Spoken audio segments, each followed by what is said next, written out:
বারে বারে ঘুঘু তুমি খেয়ে যাও ধান। নিয়োগ দুর্নীতিতে যুক্ত রাজ্যের সরকারি অফিসিয়ালস যাদের বিরুদ্ধে ট্রায়াল শুরু করবার জন্য বিচার প্রক্রিয়া শুরু করার জন্য রাজ্যের মুখ্য সচিবের কাছে সিবিআই এর পক্ষ থেকে বারবার চিঠি করা হলেও মুখ্য সচিব সিবিআইকে ট্রায়াল শুরু করার বিচার শুরু করার কোনো অনুমতি দেননি। তারপরেই বারবার আদালতের দ্বারস্থ হয়েছে সিবিআই। আদালতের কবলে পড়েছে রাজ্যের মুখ্য সচিব। এবার সেই মুখ্য সচিবের বিরুদ্ধে রুল জারির ইঙ্গিত দিলেন জাস্টিস জয়মাল্য বাগচি। এই মুহূর্তের সবচেয়ে বড় খবর, কলকাতা হাইকোর্টের আদালত চত্বর থেকে এই মুহূর্তের সবচেয়ে বড় খবর, নিয়োগ দুর্নীতি মামলায় গ্রেপ্তার হওয়া সরকারি আধিকারিকদের বিরুদ্ধে বিচার প্রক্রিয়া শুরু করতে রাজ্যের মুখ্য সচিবের অবস্থান কী তা জানাতে বারবার আদালতে তলব করা হয়েছিল। বেশ কিছুদিন আগে আদালতে ভিডিও কনফারেন্সিংয়ের মাধ্যমে উপস্থিত ছিলেন মুখ্য সচিব এবং স্বরাষ্ট্র সচিব।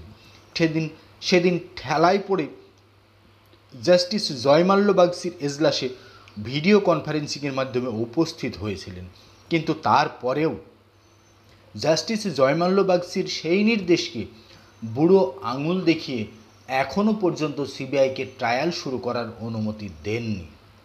বিচারপতি জয়মাল্য বাগচি বলছেন, তদন্ত এবং বিচার প্রক্রিয়া মসৃণভাবে চলছে কিনা সেটা দেখা আদালতেরই কাজ।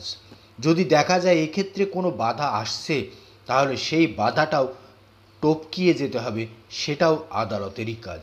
যদি বিচার প্রক্রিয়া শুরু করার অনুমতি মুখ্য সচিব না দেন, তাহলে কেন দিচ্ছেন না সে অবস্থান জানাতে হবে। যদি অবস্থান না জানাতে পারেন, তাহলে আদালতের যেটা কাজ সেটাই করবে। আদালত তার বিরুদ্ধে সরাসরি রুল জারি করতে পারে।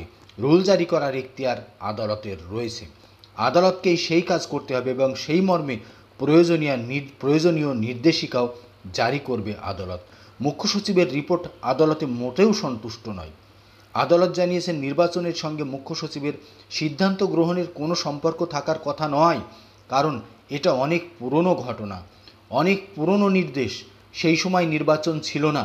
নির্বাচনের অজুহাত দেখিয়ে মুখ্য সচিব এই ধরনের দায় এড়িয়ে যেতে পারেন না। অযথা এ বিষয়ে সিদ্ধান্ত নিতে দেরি করতে পারেন না।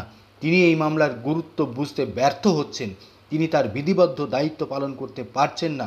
আমাদের কি এটা ধরে নিতে হবে যে ওই অভিযুক্তরা এতই প্রভাবশালী যে রাজ্যের মুখ্য সচিবও বিচার শুরু করার বিষয়ে চূড়ান্ত সিদ্ধান্ত নিতে পারছেন না?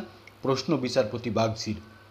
তিনি আরও বলছেন, এই দুর্নীতির শিকড় অনেক গভীরে আছে বলেই এত বাধা আসছে। এক্ষেত্রে অনেক উচ্চপদস্থ কর্তার বিরুদ্ধে অভিযোগ আছে।